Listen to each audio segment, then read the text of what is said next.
नमस्कार सर्वांना, श्री स्वामी समर्थ। आज मी घेऊन आली आहे तुमच्यासाठी ग्रीन टी। हो, तुम्ही म्हणाल ग्रीन टी आणि काय नवीन?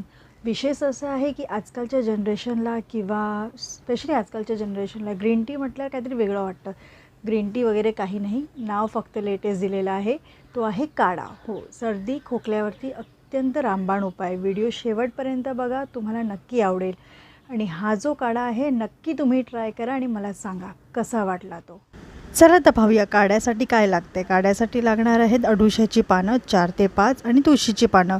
अडुशाची पानं नाही मिळाली तर तुळशीचं प्रमाण वाढवा। हा मी छान खलबत्ता मागवला आहे, मला इच्छा होती खलबत्त्याची म्हणून, तर खलबत्त्यामध्ये मी ती पानं घातली आहे, अर्धा इंच आल्याचा तुकडा आणि 3-4 मिरीचे तुकडे, आणि हे मस्त ठेचून चटणीसारखं बघा थोडंसं करायचं आहे। खलबत्ता नसेल तर मिक्सरमध्ये फिरवलं तरी चालेल, मिक्सर पण मध्ये नाही फिरवलं तर बारीक बारीक चिरून आणि आलं किसून घातलं तरी चालेल। हे 4 कप पाणी घेतलेलं आहे, त्यात हे मिश्रण घातलेलं आहे। आता हे गरम होता होता ह्याच्यात फ्लॅक्स सीड्स घालायचे आहे, म्हणजेच अळशी।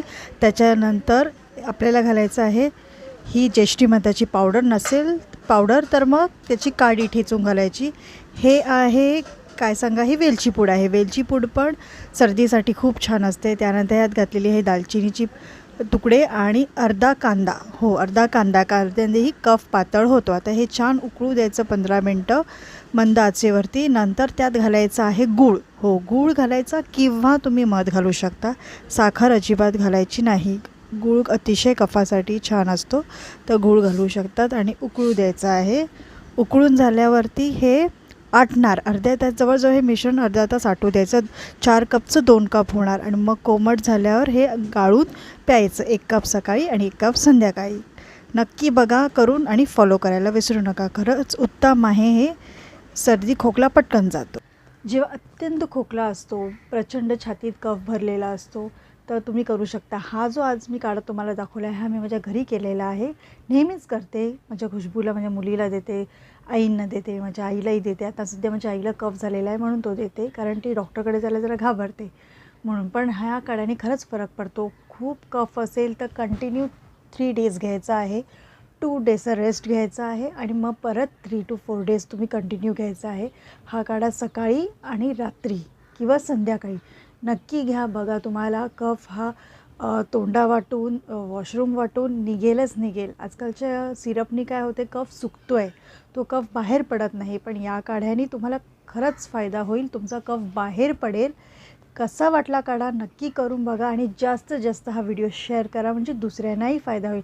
अडुशाची पानं मिळत नाही, नो प्रॉब्लेम, आमच्या सोसायटीत आहेच, मी घेतले।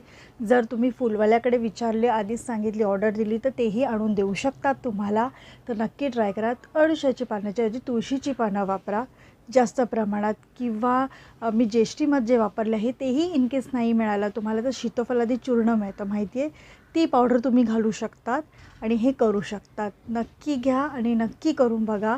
उन्हाळ्यातही हा काढा तुम्ही करून घेऊ शकता। फक्त एवढंच, त्यात धणे घाला, अख्खे धणे असतात ना, ते 1 टेबलस्पून घाला तुम्ही आणि घ्या, कारण धणे जरा थंड असतात म्हणून ते काढा उष्ण पडू नये, तर तेव्हा तुम्ही दूधही घेऊ शकतात। नक्की करा आणि बघा आणि मला नक्की सांगा कमेंट बॉक्समध्ये। प्लीज जास्तीत जास्त शेअर करा। नवीन पाहत असाल व्हिडिओ तर फॉलो करा विसरू नका आणि स्टारही द्या।